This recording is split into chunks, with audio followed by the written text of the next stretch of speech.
Good morning, Bitcoin, and welcome to Proof of Work.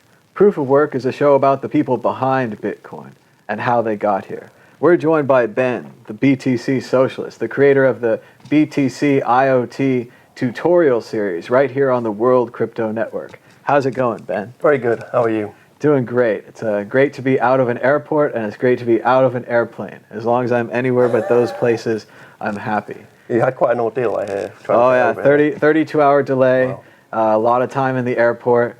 It was a lot of fun, but I made it here eventually. Yeah. Well, thank you for the perseverance. Yep, and this is a proof of work, so we want to start off with everyone's favorite and most familiar question. Ben, what was your first computer? My first computer, which I tinkered with, was my dad had a BBC computer, which we used to, we had a big book of these programs, and you'd have to like type in all the code, and then they would never work. And you spend days typing in pages and pages and pages of code, and it would just never ever work. I think would there be like a typo in the manual, or is it just a bad code? No, it's just a small child like taking printed data from a book and putting it into a computer. But the challenge was good. I can't remember ever getting a game to actually work on them. My brother did a couple of times. I was really jealous of him. But you had to type the games to play them? I mean, yeah, you had to type them in. Yeah. And then after that, I had a Spectrum 48K, and that thing was a beast because you had the little tapes, and you put the tapes in, and then you turn it on, and it go, and you have about half an hour of squeaking, and after half an hour of squeaking, a game will pop up like Dizzy or Chucky Egg or all these classic games, and it was cool as well because it was quite an indie scene at that point. So I think Codemasters, I remember having Dizzy, and that was a Codemasters game, and you'd look on the back, and it'd be these like two young dorks just sort of like this.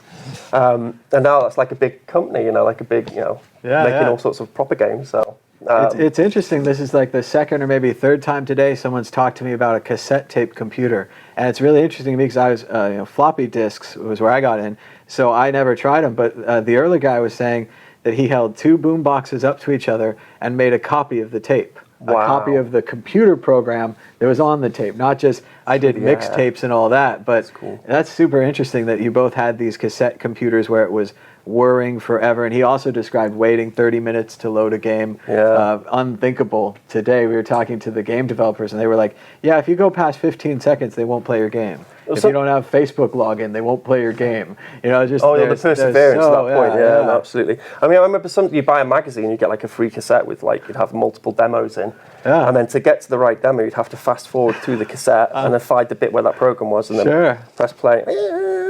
And the programs never had like a nice human voice, like "Welcome to the program." It was always like "Voo," right? Well, Codemasters. I remember on one of their Dizzy games. It was Fantasy World Dizzy. At the beginning, it'd say "Fantasy World Dizzy," and then that was cool. Oh, I know. Audio from a computer. Yeah. Good God.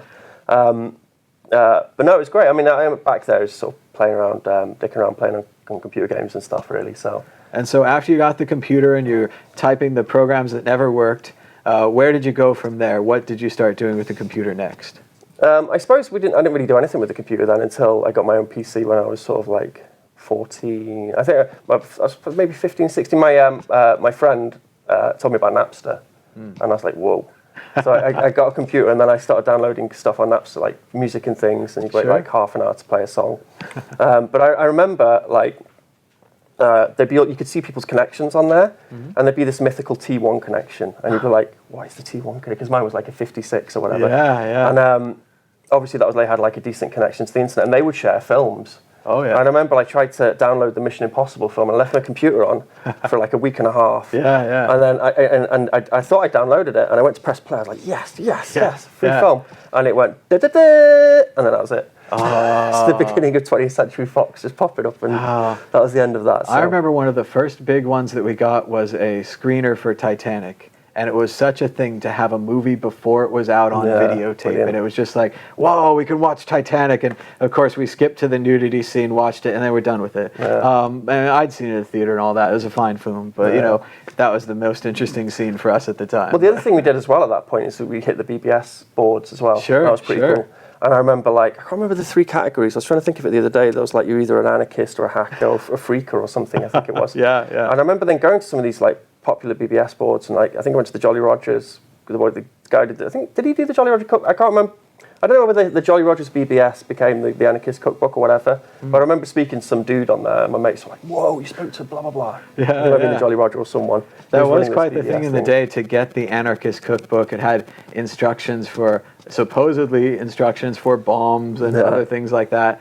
And then there's all these different stories that the CIA wrote the book, and they wrote it so the bombs would explode in your face. And you can't trust information like that. And maybe the original version was good, but the second version was no good. I don't know, there's all kinds of things about it. But it was so funny because, yeah, you get to some weird BBS, you get this weird text file, and then you feel like you really have a secret. And, you know, thousands of other people have a secret too, but that's what it was like then. Well, for teenage kids at that time, it was just, wow, this thing's amazing. Oh, yeah. And your parents had no clue what was going on, you know. Yeah, a little bar. There's that specific BBS bar as well when it used to load. And then it would kind of fill, and then you get your, you know. Well, the BBS was really the thing where you had your computer, but they had the files. And once you were connected, you could get, you know, images and text files and eventually games and all of these things from the BBS. Oh, no, I mean, that was kind of a big precursor, wasn't it, to the news groups and then eventually what became the internet.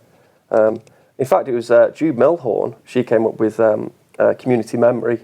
She worked with a group on Community Memory, which was the first public computer network, which is in California. And that was for musicians to like buy and sell instruments and stuff. And it was live for like a couple of months.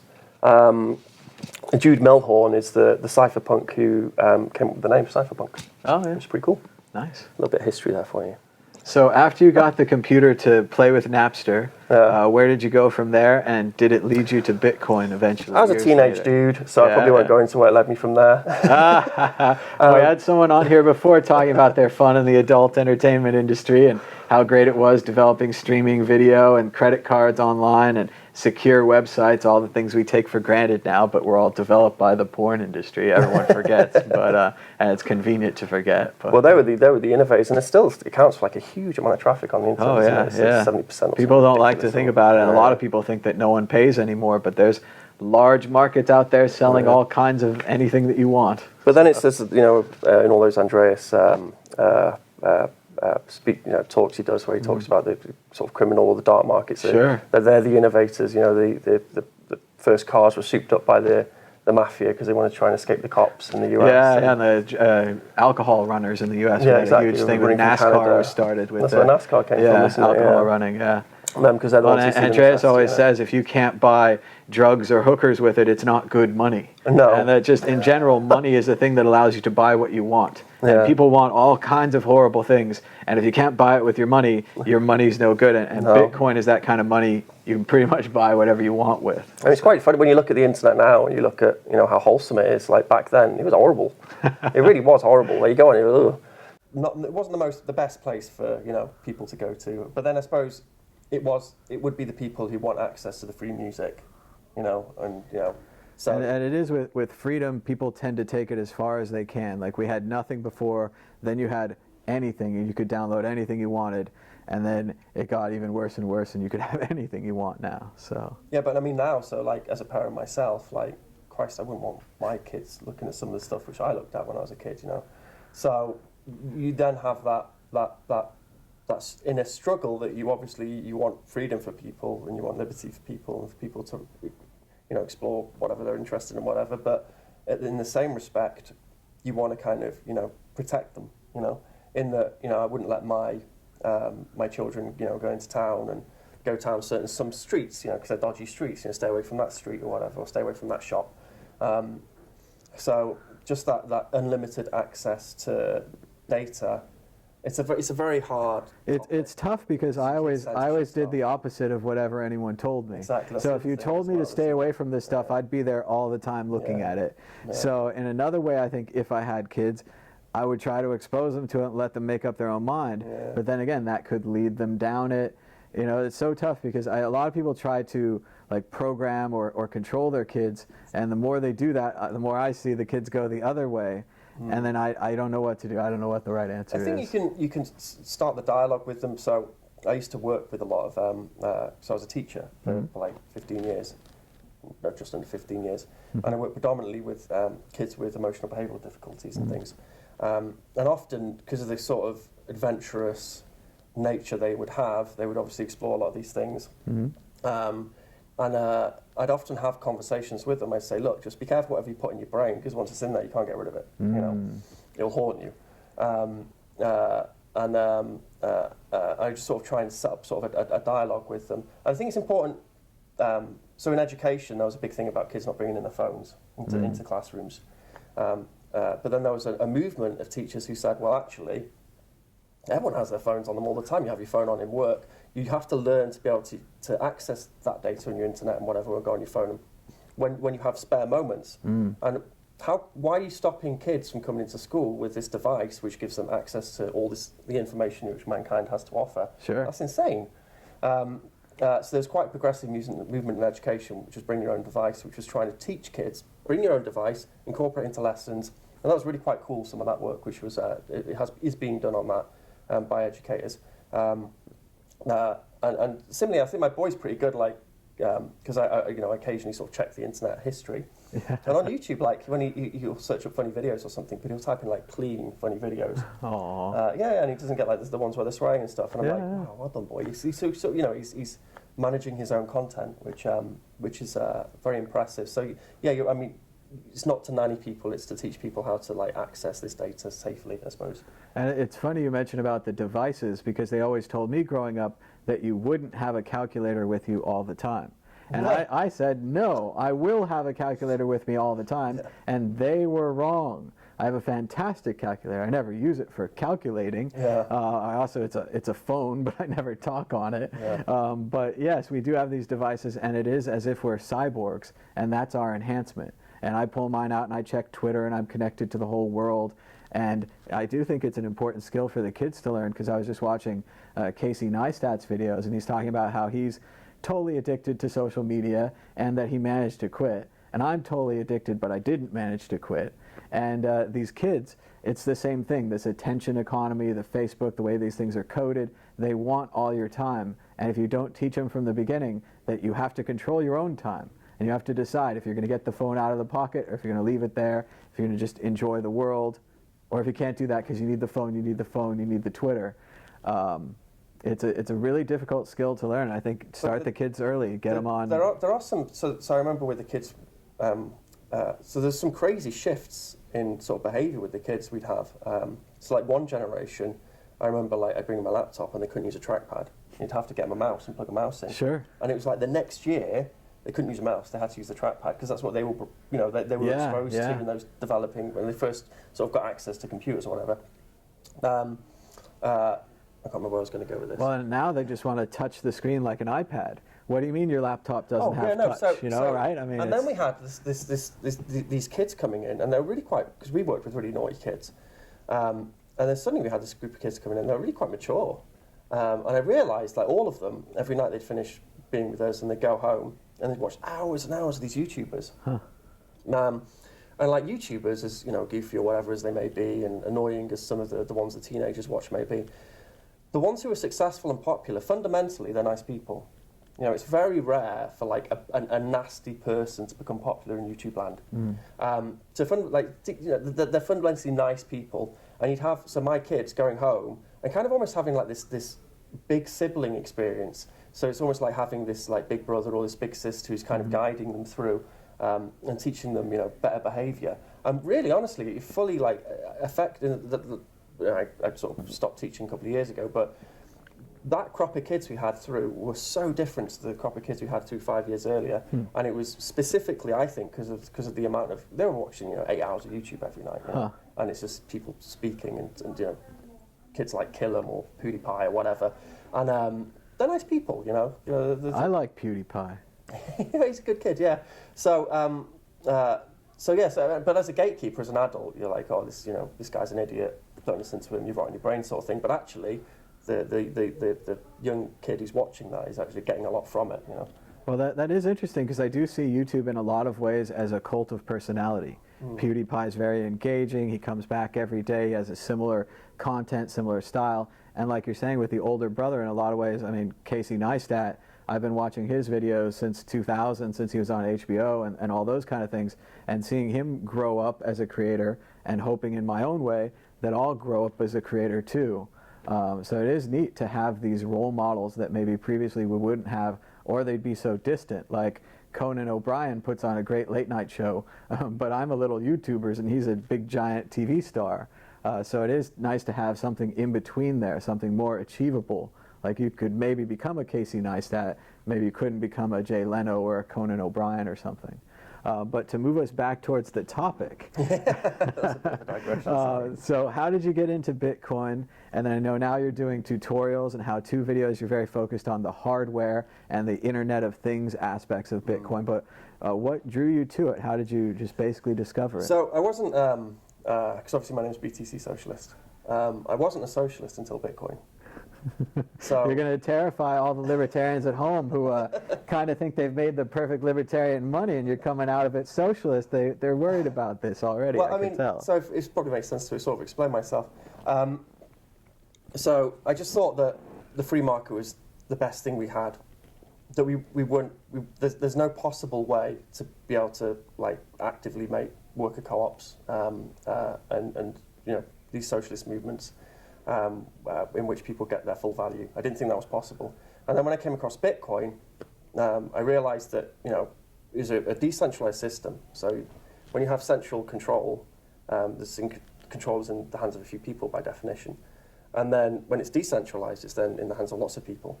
And then all those people need to kind of arrive upon decision making, which is consensus.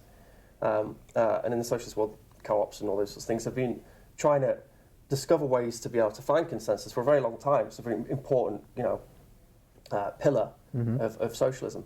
So when I found Bitcoin and I realized there was this thing which didn't have central control, which people were making decisions over, I thought it was incredible and it really engaged me. And then I thought, well, now, this is the technology we need to be able to push society to be able to have. So if you look at a company, the way a company works now, it's feudal in nature. You have like a lord, you have the person who runs the company, but Jeff Bezos. Yeah? Yep. And then you have the dukes and earls and barons, and then you have the peasants, which are kind of the people who work for them. Especially true for Bezos. Those Amazon fulfillment centers are sweatshops like crazy. Oh, they're awful. Very, very bad. You get the guy running to your door with your package. And he's timing everything. I mean, sorry for you. It's all about this timing. Everything's 30 seconds. Timed. Everything's stopwatched. Yeah, that's terrifying. Yeah. So, if in a free market, anyone who's ever worked for anyone as well will know that quite often the people on the front line know how the best sort of decisions which are going to be made for the benefit of that company or the benefit of that product or whatever. The amount of places where I've worked and you've had sort of managers who really don't know what they're doing or don't know what they're talking about, and that usually sort of semi-psychopath, managers are heavily incentivized to look after themselves and their own careers. There are better ways of managing companies than that, but in order to be able to try and make these, there are some worker co-ops which are there's a Mondrian corporation in Spain which has like 70,000 participants, and that's a co-op. But it's very hard to make a successful worker co-op currently. But then when you find technology, free and open source software for one, Bitcoin, when people started to explore decentralized DAOs, which obviously was a complete fiasco, but people will experiment with that technology more in the future. The idea is good. The initial implementation Absolutely. Was no good, but the idea is fine. So that's what kind of hooked me, as controversial as it may be, and people kind of see this anarcho-capitalist angle to it. That's cool, fine, whatever. But for me, I'm interested in democratizing the enterprise. So how do we bring democracy into an enterprise? How do we bring democracy into companies? And that's the thing which really interests me, and I think that would be better for humanity.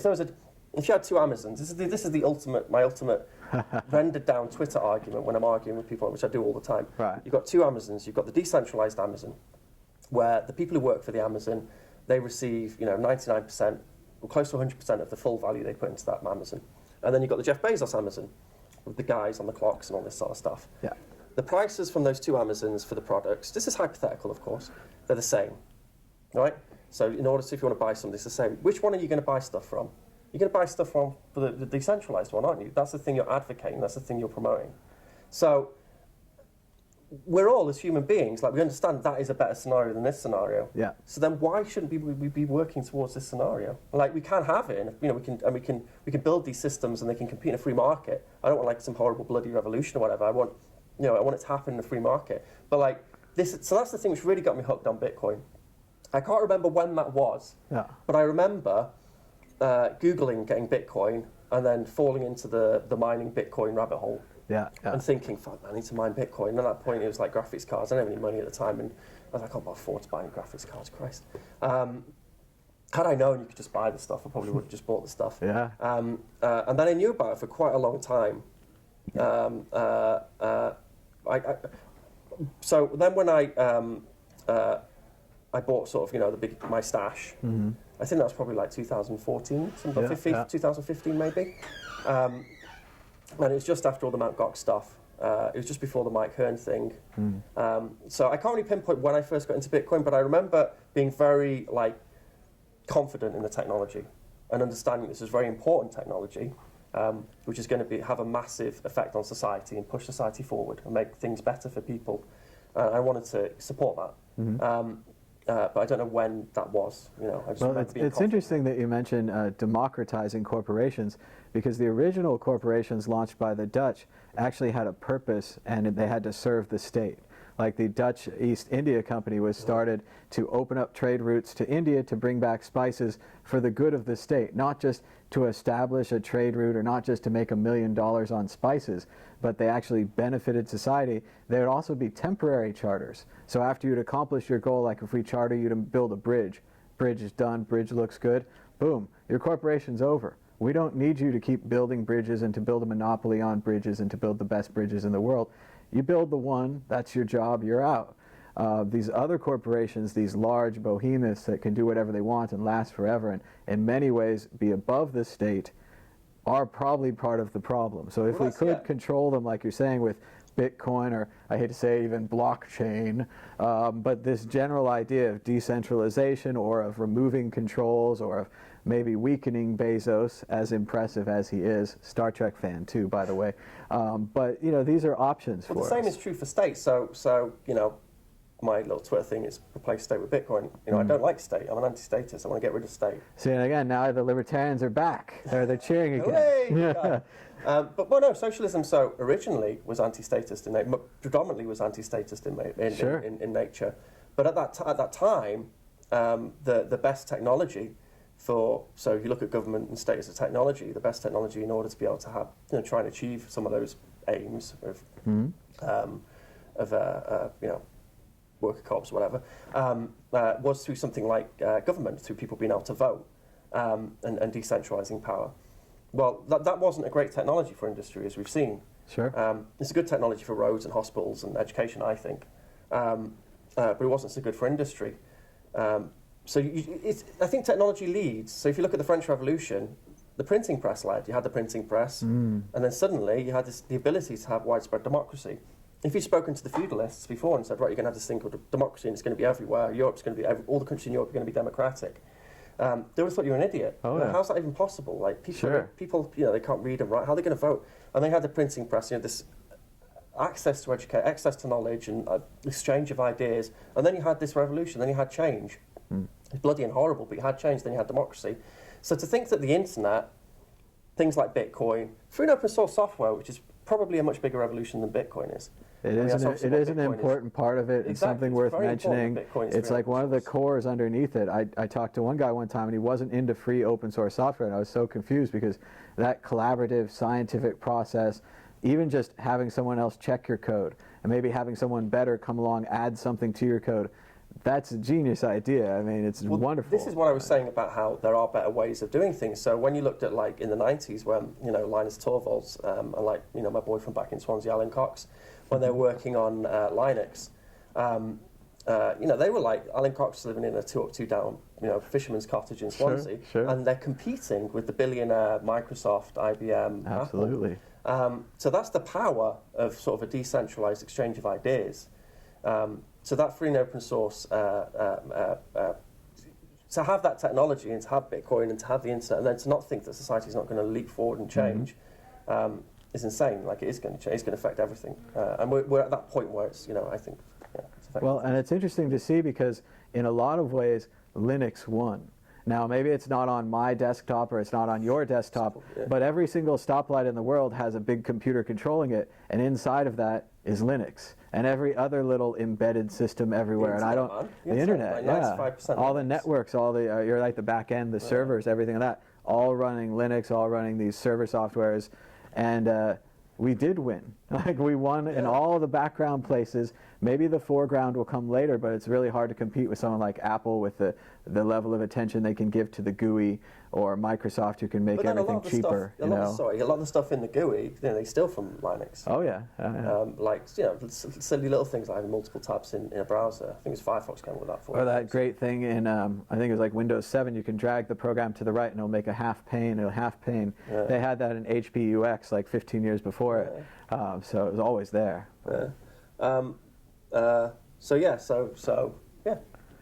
So you got into Bitcoin, and you got into socialism, and then you got into the World Crypto Network. So what led you to make these tutorials about the Internet of Things and these little devices like we talked about over there, that you made a little gumball machine, you could send it lightning, it'll give you a gumball.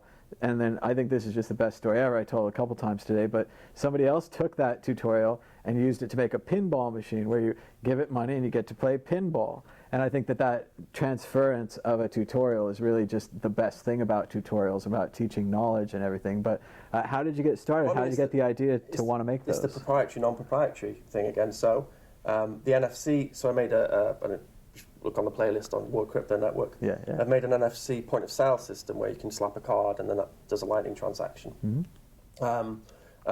Like the next day, someone tweeted me and they'd written an article on trying to make that work with it's not BTC Pay, it's something else, where it actually signs. So it has like a key, and then it signs the key on the card. And he's saying, well, you can't use the sorts of cards you use. You need to use these, I think it's Java cards or something. He's buying a kit, and he's written a little article paper on it, and he's going to buy the kit and make it. And I'm like, brilliant, like I can't wait to see what But like when you free information and then you just teach people some tools. So I think I quit teaching like a couple of years ago, and then I loved teaching, but I was kind of disenfranchised with it because of the, I'd had horrible managers and stuff, so I sort of turned my back on it. I could never get into the idea because I didn't want to teach the Roman Empire every year. No. In my mind, I was like, okay, I teach it the second, well, I like it, but the second time, the third time, the fourth time, and I'm like, no, I couldn't do it a fifth time. No. Like, and they're going to ask the same stupid questions, and they keep come back with this, and I have to remember this.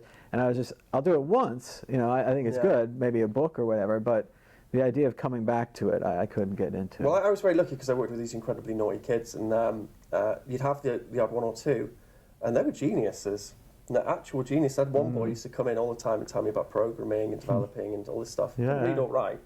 He's watching YouTube videos of people programming. Wow! And you all these concepts and all these ideas. Interesting. And like you could have you could hold a conversation on developing. Couldn't read or write. Wow! Incredible. Yeah. Like. So then being able to sort of get that audio-visual, access to knowledge. And some of the kids I taught were, they were genius. I had one boy and he made an absolute fortune. He was getting Xboxes. When people got banned on their accounts, he'd like pull the code off the chip. So he'd buy a bulk of like 100 old Xbox motherboards and then pull the codes off the chip, sell the codes, and then sell on the motherboard boards. And he was like, he was making huge money doing that. And like, these are kids who've, been marginalised in education, and they ended up with us, and we were kind of like, the last stop before prison or whatever, or not being in education at all. So I can't remember where I was going with that. I tend to waffle. Well, you were teaching, and then from there you decided to create tutorials. There we are. So I think this is another reason why I was able to teach those sort of kids, because I'm kind of one of them, so I kind of lose my train of thought a lot of the time. Well, that helps. I always tell people, like, the reason I can talk about Bitcoin is because I'm a computer geek, just like everybody else in the audience. So I understood that there was an Andreas interview, actually. I can't remember. It's on the first video. If you watch the first video with the panic button video, and on that it opens with that Andreas video where he talks about how if there is an Internet of Things, if you have an Internet of Things and it's controlled by Amazon and Google and all those companies, it's going to suck. And it's just going to be Big Brother, except we're buying devices. If you have an Internet of Things which is controlled by the people, then it could be a great thing. But like the people need to take control. It needs to be free and open source. They need to have control over the hardware. So I sort of looked into the best kind of hardware for it, cheap, accessible, auditable. And these little ESP Expressive, which is a Chinese company, they make these ESP chips, ESP32. And it's very easy to know what's going on inside the chip, and to open it up and look at it and make sure it's not doing anything funky. And then I thought it'd be cool just to make a whole bunch. I think it helps as well because I am a bit, I'm not technically, I'm quite novice. Yeah. Right? And I think that within Bitcoin and all that sort of world, a lot of the programmers and developers we all hold in esteem, they're geniuses. Sure. And it can be quite off-putting putting your own code out there. And sometimes they're amateurs. I mean, they're genius, but they could also come from other fields. They can also be half and half into it. I mean, that's true, I was talking to Peter Todd. He studied ceramics in college. Yeah, he did that. And it's super impressive, and I like Peter a lot. But you hear he has an arts background, and you're just shocked. I mean, he was involved in Bitcoin as well. Oh yeah. Oh, he was into crypto. He was into ceramics. Then he was into crypto again. So it's a little unfair to just say that. But the cypherpunk mailing list. You see those posts by Peter Todd, and you think he was like 14 at the time. Yeah. Awesome. Andreas said that it needs to be a user-led experience, IT experience. So I thought, okay, we'll make these little tutorials, put it out there, and then hopefully someone will pick it up. I can kind of prototype. I've got like enough ability to be able to and I am an idiot, so if there's any other idiots out there, please do try it. Cheap hardware, buy an ESP32, buy a couple of little modules, plug them in, start getting them to send and receive Bitcoin or whatever. Do a couple of the tutorials on the World Crypto Network, and you'll see it's not that hard. So I wanted to encourage other people to not be scared to kind of get their hands dirty and make things. And I've had a couple of people who I hold in high esteem as being brilliant developers, probably names you wouldn't know kind of in the background, whatever. And then they've sent me pictures of some of my projects, and they've made my projects. And I'm like, wow, Yeah. And there was the fear then, I was thinking, well, we run out of material. But actually, the more you start to tinker and build and make and whatever, the more material you start to, the more ideas you come up with, you kind of exercise that part of your brain. So there's many dozens of more tutorials, in the back burner, which I'm kind of working on, which I'll be releasing. Well, and that's the thing that a lot of people don't know is that action comes before motivation. If you want to do something, you take action, you start working on it, you'll start to get that motivation, you'll start to go forward. Whereas if you just wait to be motivated, it's never going to happen. You have to take action. So once you started making tutorials, you found more tutorials to make.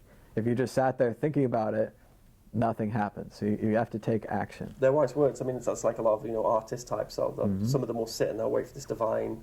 Yeah. Well, you want that, and I mean, we all want that. Like Paul McCartney wakes up and writes a song, but he woke up and wrote a song because he played songs for 30 years, and his whole being was trained to make those songs, to hear those songs, to know music, and just that incredible level. Like they say, the 10,000 hours. If you want to be good at something, you practice for 10,000 hours. And the Beatles, they say in the Cavern Club, which we're closer to than we've ever been. It's in Liverpool, and I'm in Manchester. But allegedly it's there. I haven't been. But they rebuilt it or something. Some kind of, it was kind of there. But yeah, it's that 10,000 hours. You play those songs over and over again. You train yourself. And if you train yourself to teach and then to do tutorials, or people at home train themselves to build electric kits or to write programs, you get better at it. So I think that's a good lesson for everybody. You brought some stuff with you today. Before we get to the end, let's show the people. Sure. It's a good spot. I would come up in half an hour, so I'll just stop and start again. Oh yeah. Stop and start. Do you know why that is? Yeah, tax. Tax. Yeah. Someone told me that the other day. That's the fuckers, man. Yeah. In all those weddings, I was like running from camera to camera, and it's tax. Yeah. So you can get Magic Lantern for cannons, which is free open source. Yeah, it's good Magic Lantern. Yeah, you use it. Yeah. And then that has a restart function. Yeah. You lose about 2 frames. No. So it's not too bad. How crazy! I don't know why it does Mine's that. goofy. It's like got this Canon PowerShot thing. The quality's lovely. It's like a G7 Canon Power. It's really nice. Yeah. But you can't plug it in and use it as a web camera. It only lasts for 3 minutes and it turns off. Unless you push down the function key. So I've just got a clip, and I just clip it on the function key, and then it just runs forever. And I'm thinking, you fuckers, why can't it just? And again, it's probably a tax thing. All right, so let's good to go. let's do a clap, and then we'll just show the toys, and we'll head towards the end. So here we go.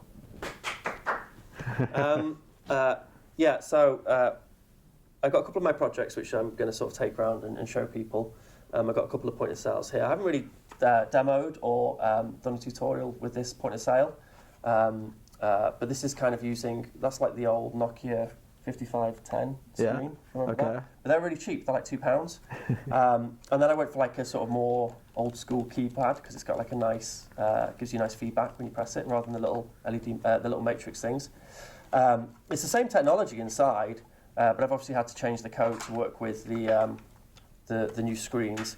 But what's cool about this, so when I sort of demoed this in a few events and things, one of the issues is the lighting. So if it's in a dark room, you haven't got lighting. I would demo this now, but it's not actually connected to the internet. Sure. Whereas this one's backlit, so it's £2. It's a backlit screen. It's big enough to be able to show a QR, just about big enough. So this one as well, it's got a massive battery in it as well, and you can like, you know, when it's got the case on, it's like a phone. It runs out of charge, and you can And so you said it's a point of sale, so to display a QR code, I could send Bitcoin, you know, to another wallet somewhere, and it could charge you like $10 to buy an item or something. Yeah. Yeah. No, absolutely. Yeah. So I mean, currently they're both Lightning, but this one So I'm making a point of sale for Room 77 in Berlin. If you've never been to Room 77 in Berlin, it's the mecca for Bitcoiners. You need to go there, run by Jörg, who's an old school cypherpunk before pre-Bitcoin. Yeah. They've just got their first Lightning node, and I'm making a point of sale for them, which they can use to accept Lightning payments. And that will also have the NFC. So another project I've made is an NFC, the NFC project. That's really goofy and this is one of those little drawers you get in those. You know, those like the things of drawers with the screws. Sure, the screws inside. Yeah. I didn't have anything else to put it in, so I just sort of put it in there. That's great. Obviously, you can put it in something better. But this is an NFC. You can do like payments over card. Yeah. So I wanted to kind of build that into the point of sale. So in the future, I'll be able to update it. So if you got a card which has some sort of macaroon or something on it, where you can use it to pay for Lightning through Lightning, then you could use that as well. So yeah, so I've got a couple of point of sale type things I've been making. I've got my sweet machine here. This is the actual one I made in the tutorial. My dodgy wiring in the back there. The other thing I realised a lot of people, so I've seen a couple of people with Bitcoin stamps, and they're quite popular. If you buy them, they're quite expensive. They're like £10 or something. And my kids, my little girl, she had these little stamps, and they were really cheap, like for a box of like 20, that was like £3 or something. And I thought, well, there's somewhere in China, in some factory, they're knocking these out. So I bought like a shitload of these Bitcoin stamps, and they're pre-inked Bitcoin stamps. The idea being, I thought it's about like impact and impressions. So so I've got 20,000 stamps which I've ordered. No, 2,000 stamps. Sorry, 2,000 stamps. But I thought if every person I give one of these stamps to stamps 10 bills, that's 20,000 impressions. So that's a lot of people on their notes saying, "Oh, buy Bitcoin." Sure. So and they work out really cheap. They're like 20p each or 50p each or something. Yeah. So I'm selling for £1, you know, and we give a bunch away in CoinFest. Yeah, they're the little projects I bought with me. I forgot the keyboard. You know, did you see the keyboards? No, that wasn't it. So we made one of the last tutorials. We made it's just a regular normal like £4 cheap keyboard. Sure. I remember you were going to sneak something into it, some kind of I put in the SP32. I embedded an SP32 in it, which is another £3. Yeah. Actually, the one I used was a £2 one because it's just a microchip. So it's £2, so £6. I embedded that inside the keyboard, and it's powered by the keyboard. So when you plug the keyboard in, the SP32 powers up. It makes an access point called Buy Bitcoin. And then if anyone's stupid enough to connect to the access point on their phones, it then opens up the Cypherpunk Manifesto. Yeah. Which I thought was pretty cool. There's a local institution, and I know a couple of guys who work in the IT department there, and I'm just going to sneak it into their local institution and then watch them go nuts trying to work out where this Buy Bitcoin... Hopefully they haven't seen the video. Sure. Trying to work out where this Buy Bitcoin access point is coming from. I would never think to look in a keyboard. In a keyboard? never think to look there, yeah. There is part of some of the stuff which I've been doing, which is quite terrifying, which is how cheap how much little money you can spend on a device and then use that device. So one of the projects I haven't done a tutorial on is making a Wi-Fi jammer. And I made this, me and my boy made it, and we just walked around plugged in, and we just walked into like cafes and stuff. And all it does is it finds the strongest Wi-Fi point and then kind of DDoSes it. Yeah. And takes it down. So it basically turns you into a Wi-Fi blocker. It's a £3 device and a little like 50p LiPo battery. You put it in your pocket, you walk around, everywhere you go, the Wi-Fi dies out. But when you think of a lot of like security cameras, Wi-Fi, cameras, they're Interesting. yeah. So So and then also maybe just making some sort of data packing, sniffing device as well with one of these things, and then powering it. Like I could open up that. Plug socket and then have one of these things powered up behind the plug socket, and it could be like trying to get people to connect to it, just spoofing the local Wi-Fi, getting people to connect to it, and then packet sniffing and trying to get their bank details. So but this is important that when we approach Internet of Things, we also realise that it's cheap, accessible technology, which is also accessible by bad actors. Yeah. So anyway, so I made some goofy little projects here. Got a load of other projects which we're going to work on and do. Yeah. Where can people learn more about this? You have Twitter? Go on the World Crypto Network. Look at there's a playlist Max put together for me, Max Hillebrand, which I'm eternally grateful for because that's the sort of organisation I can't do. And it's BTC IoT. Look on there. Buy one of the little ESP32 devices, which is one of these tiny little things there. It's like £3. £3, right? Just buy one of those on Amazon. And then you can start making some projects, building some stuff, goofy projects, and start experimenting. And then start IoTing things, so retrofitting these things into keyboards and what other else things you've got which are powered, which you can connect to the Wi-Fi. World Crypto Network, the playlist on the World Crypto Network. If you want to hit me on Twitter, it's at BTC Socialist. If you want to come and have an argument with me about socialism and Bitcoin, I love it, brilliant. I live for it. So if you want to do that, that'd be great. But keep hacking, keep making stuff, keep building stuff, buy Bitcoin, and Absolutely, and I think also, like you mentioned, you work on a lot of these projects with your kids. This is a great way to teach kids about electronics, about programming, all the kind of basics about Bitcoin, good father-son projects, mother-daughter, all those kind of things. I think it's a really great place to start, and if not these tutorials, someone else's tutorials on YouTube. It's really amazing. You can learn how to do anything. I learned how to fix like my pool pump. I watched this guy do it. He's an expert. He's done it 100 times. I've done it once. That's the kind of knowledge you can get on YouTube, and it's a secret trick not a lot of people know. You have to Google it. Whatever it is you want, you have to just type it in, learn how to search better, type it in, and you can find it out there. But now you know the secret too, and you got to tell other people. Well, and on that note, I'm an idiot, and a lot of the stuff I do is actually just modified other people's stuff, which is modified and incorporating Bitcoin. Yep. There's so many resources on things like the SP32 and on building stuff on them. So go out there and then experiment and then try and get it to interact with Bitcoin and ask questions. Yeah, cool. All right. Well, thanks so much, Ben, for joining us. Yeah, that was good. I enjoyed that. Yeah, thank you.